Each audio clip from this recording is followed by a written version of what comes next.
अस्सलाम वालेकुम दोस्तों। ड्रामा सीरियल तेरा वादा की आज के एपिसोड में हमने देखा कि वो ही शहीर जो हर टाइम अपनी माँ के कान भरता रहता था कि अली तो हमेशा अपनी बीवी के नीचे लगा हुआ है।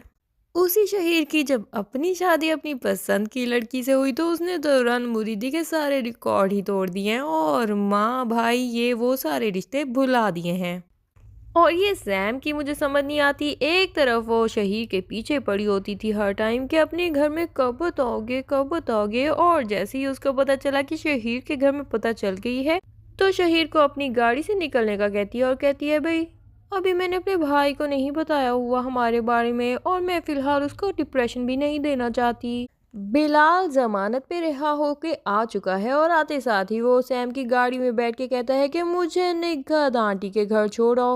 सैम का तो एकदम से पारा हाई हो जाता है कि भाई जिस लड़की की वजह से तुम्हें ये इज्जत अफजाई मिली है तुम फिर भी जेल से निकलते साथ उसी से ही मिलने जा रहे हो।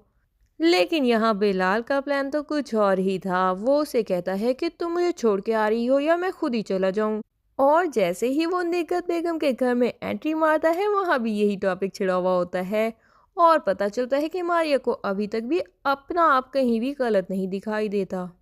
बिलाल बड़े ही रोमांटिक अंदाज में मारिया के पास जाता है और मैं यही सोच रही थी कि हाय अल्लाह जी कहीं कोई जफी शफी का सीन तो नहीं आने वाला, लेकिन बिलाल साहब ने तो ऐसा ट्विस्ट दिया कि मारिया के मुंह पे चट्टाक से एक चांटा रसीद कर दिया। यहाँ वो मारिया को डिवोर्स देने वाला होता है और मारिया को अचानक याद आ जाता है कि मैनू पैसा नहीं चाहिदा मैनू प्यार चाहिदा। और वो बिलाल को रिक्वेस्ट करती है कि नहीं प्लीज़ ये मत करना। और अभी तलाक का लफ्ज़ भी बिलाल के मुंह पे नहीं आया था कि निगत बेगम का हार्ट फेल हो जाता है।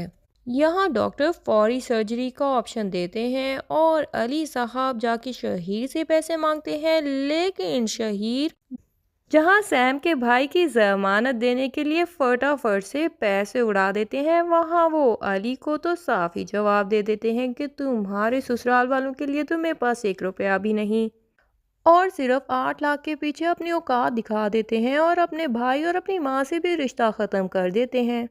और यहाँ मुझे एहसास हो रहा है कि नगीन एक्चुअली इतनी बुरी नहीं थी, बुरा तो शहीर ही था। एनीवेज हर बुरे का अंजाम तो फिर बुरा ही होता है और शहीर का अंजाम क्या होता है ये जानने के लिए हमारी अगली एपिसोड्स का इंतज़ार कीजिए। तब तक के लिए अल्लाह हाफिज़। वीडियो पसंद आ रही हो तो लाइक एंड शेयर कर दिया करें और चैनल को सब्सक्राइब करना बिल्कुल ना भूलिएगा। Thank you.